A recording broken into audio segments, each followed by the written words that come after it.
રાજકોટમાં ગુરુ શિષ્યના પવિત્ર સંબંધને કલંકિત કરતી ઘટના. ભૂતપૂર્વ વિદ્યાર્થીએ શિક્ષિકા સાથે આચર્યું દુષ્કર્મ.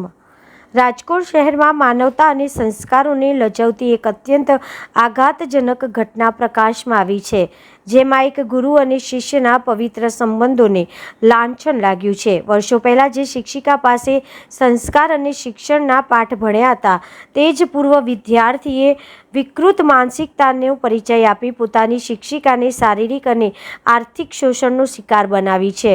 સોશિયલ મીડિયાના માધ્યમથી ફરી સંપર્કમાં આવીને પ્રેમ અને લગ્નના ખોટા વાયદા કરી આચરેલા દુષ્કર્મે સમગ્ર સમાજમાં ચકચાર મચાવી દીધી છે. વિશ્વાસ અને લાગણીના નામે આચરેલી આ છેતરપિંડીએ ફરી એકવાર સંબંધોની મર્યાદાઓ સામે ગંભીર સવાલો ઊભા કર્યા છે.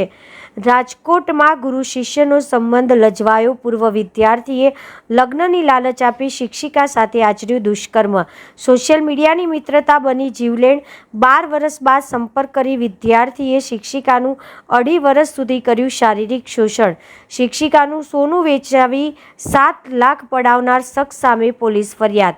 ધોરણ 10માં ભણાવનાર શિક્ષિકાને શિકાર બનાવી વિદ્યાર્થીએ આચરી અધમતા. લગ્નના ખોટા વાયદા કરી શિક્ષિકાની આજીવન મૂડી હડપ કરી લીધી. રાજકોટ શહેરમાં માનવતા અને સંસ્કારોને શરમાવે તેવી એક અત્યંત આઘાતજનક ઘટના પ્રકાશમાં આવી છે.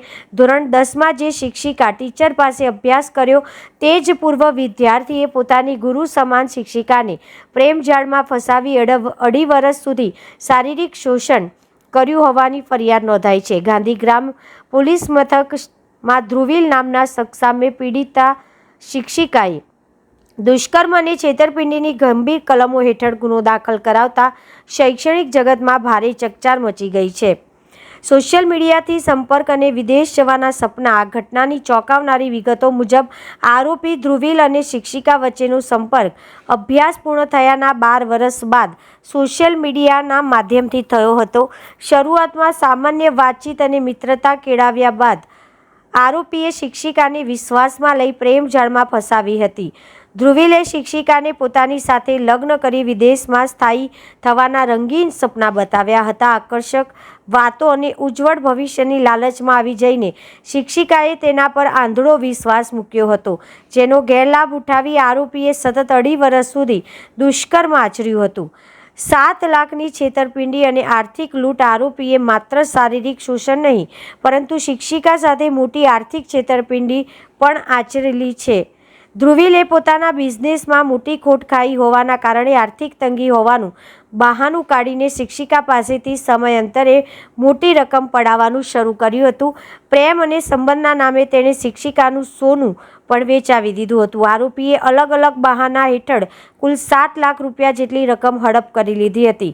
પવિત્ર સંબંધની આડમાં આચરેલી આ વ્યવસ્થિત છેતરપિંડીના કારણે શિક્ષિકા આર્થિક અને માનસિક રીતે સંપૂર્ણ ભાગી પડ્યા હતા.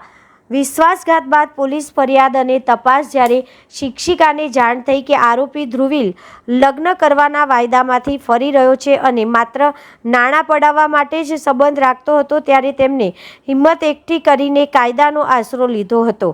રાજકોટ પોલીસે પીડિત શિક્ષિકાની ફરિયાદના આધારે આરોપી વિરુદ્ધ ગુનો નોંધીને તેને ઝડપી લેવાના ચક્રો ગતિમાન કર્યા છે. પોલીસે આ મામલે ટેકનિકલ પુરાવો એકત્રિત કરી રહી છે અને આરોપીઓ અન્ય કોઈ મહિલાઓને આ પ્રકારે શિકાર બનાવી છે કે કેમ તે દિશામાં પણ ઊંડી તપાસ હાથ ધરી છે. આ કિસ્સાએ સોશિયલ મીડિયા પર અજાણ્યા લોકો પર વિશ્વાસ મૂકતા પહેલા વિચારવા માટે સમાજમાં લાલ બત્તી ધરી છે. ભાવિક પટેલ, રાજકોટ. હા સર, આજ દરમિયાન એમણે મારી સાથે એમના પછી મારું કોન્ટેક્ટ એમના 2024 જૂનથી એમણે મારો કોન્ટેક્ટ કરેલો હતો. લાસ્ટ 2025 ડિસેમ્બર સુધી. એ ડિસેમ્બર સુધીમાં એમણે નવેમ્બરમાં મને ખબર પડી, માર્ચ મહિનામાં જ એમના જ મહિલા મિત્ર સાથે એમણે સગાઈ કરી લીધી હતી. અને ત્યારબાદ મને છેલ્લા 10 મહિના સુધી ખબર ના પડવા દીધી અને મને એવું જ કીધું કે હું તમારી જોડે જ મેરેજ કરવા માંગુ છું અને આપણે બહાર ફોરેનમાં આપણે સ્થાયી થવું છે. એટલે એના માટે એણે મને જોબ બી મુકાવડાવી દીધી હતી મારી અને ફોરેન જવાની તૈયારી કરાવડાવી હતી. અને જ્યારે ખબર પડી સર કે એમની સગાઈ થઈ ગઈ છે, એમના મમ્મી અને એમના મંગેતર મારા ઘરે આવીને મારી સાથે બહુ બધી મને અપશબ્દો કીધેલા છે ન બોલવાનું બોલેલા છે. અને એમના મમ્મી ખાસ એમના માતુશ્રી નીલેશ્વરી દેસાઈ જે મારા ઘરે આવીને મને ધમકાવી ગયા છે.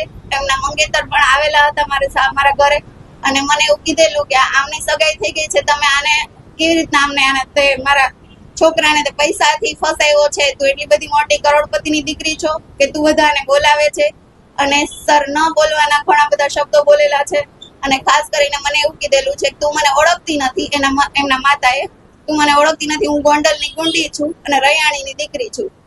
આ બધા શબ્દો બોલી અને મને ધાક ધમકી આપેલી. અને એ બાદ ધ્રુવલ દેસાઈએ મને જ્યારે ખબર પડી કે એમને પોતે પકડાઈ ગયો મારા ઘરે જ, એની મંગેતર એને ફોલો કર્યો એટલે મારા ઘરે જ પકડાઈ ગયો છે. અને સર આ 1.5 વર્ષમાં મારા ઘરે સવાર બપોર સાંજ 3 ટાઈમ મારા ઘરે આવતો અને એઝ અ મને વાઇફની જેમ ટ્રીટ કરેલી છે સર. અને અમે કન્ટિન્યુ આ 1.5 વર્ષમાં બહાર જઈ આવેલા છીએ. ઓલમોસ્ટ ગુજરાતમાં એણે મને 4 ધામની યાત્રા કરાવેલી છે. અને થાઈલેન્ડ મે મહિનામાં મને 10 દિવસ થાઈલેન્ડ પણ લઈ ગયો હતો.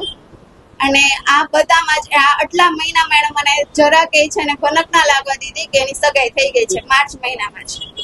અને પછીથી કન્ટિન્યુ એણે મારી ડિસેમ્બર સુધી મારી સાથે રિલેશન રાખ્યા. અને એ પછી સર મને જ્યારે ખબર પડી કે એમના સગાઈ થઈ ગઈ છે તો મેં એમ કીધું કે તમે આપણું જે કાંઈ હવે, અને મને એવું કીધું કે મારા ઘરેથી મને પ્રેશર કરીને મને સગાઈ કરાવી છે. સર જો પ્રેશર કરીને સગાઈ કરાવી હોય તો એ કાસ્ટ એ લોકો લેવા પટેલ છે, તો પટેલ કાસ્ટમાં જ કરાવેલી હોય એમના પેરેન્ટ્સે, બરાબર. તો હાલ એમના પેરેન્ટ્સે પટેલ કાસ્ટમાં નથી કરાવેલી. એમના જે મંગેતર છે એ સોલંકી છે. તો સર આ જે છે એ વિચારો તમે, ફ્રોડની ખોટું રીતે જ મારી સાથે એણે પહેલેથી જ આગળ વધેલા છે.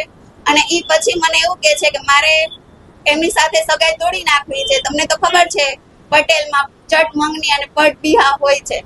તો મારે તમારી સાથે જો ખોટું કરવું હોત તો હું તમારી સાથે કેવી રીતના હું રહી શકું? આ લોકોએ મને ધરારથી, મતલબ મારા પેરેન્ટ્સે મને ધરારથી સગાઈ કરાવી છે અને મારે ઈ સગાઈમાં મતલબ મારી સગાઈ તોડી નાખી છે અને મેરેજ તમારી સાથે જ કરવા છે અને મારે તમારી સાથે જ બહાર સ્થાયી થવું છે. અને આ કર્યા પછી સર પછી એણે મારા થોડા ટાઈમમાં જ મને બ્લોક કરી દીધી. મારા બધા ફોન મેસેજ કોલના આન્સર નહોતા આપતા. એ પછીથી મેં એમને કીધું કે હવે તમારે મને પ્રોપરલી આન્સર કરો થોડા ટાઈમ પછી જ. એટલે મને સર કન્ટિન્યુ મારા ટાઈમમાં એણે મને એવું કીધું કે મારે સગાઈ તોડવી છે, મારે તમારી સાથે જ રહેવું છે. તો મેં કીધું હવે આ કન્ટિન્યુ 1.5-2 મહિના સર થઈ ગયા આ ટાઈમને. પછી મેં પ્રેશર કર્યું કે યા તો તમે મેં કીધું ત્યાં સગાઈ તોડો યા તો મારી સાથે રિલેશન પૂરા કરો, બરાબર સર. તો એણે ઈ ટાઈમમાં જ મને નંબર બ્લોક કર્યા, મારો કોન્ટેક્ટ કરવાનું બંધ કરી દીધું અને મારા ઘરે આવવાનું બંધ કરી દીધું સર. ત્યારે હું એમના શોપે ગઈ અને શોપે હું જ્યારે ગઈ ત્યારે મને એના એવા શબ્દો કીધા કે હું તમને ઓળખતો નથી, તમે કોણ છો, અહીંથી નીકળ. અને મેં એમ કીધું કે જે કઈ આપણો પૈસાનો વહીવટ થયેલો છે એ મેં કીધું આપણે કમ્પ્લીટ કરી નાખીએ. તો એમણે મને એમ કીધું ક્યાં પૈસા, તમે મને કોઈ પૈસા નથી આપેલા અને હું તમને ઓળખતો નથી. શબ્દો એમ મને કીધેલા સર. સર અંદાજે છે ને ટોટલી મારા 6,34,000 ઉપરનું છે. 34,000 નું મારું ગોલ્ડ એને વેચી નાખેલું છે. આ 6 લાખ રૂપિયા અને 34,000 નું એને મારું ગોલ્ડ વેચાવી નાખ્યું.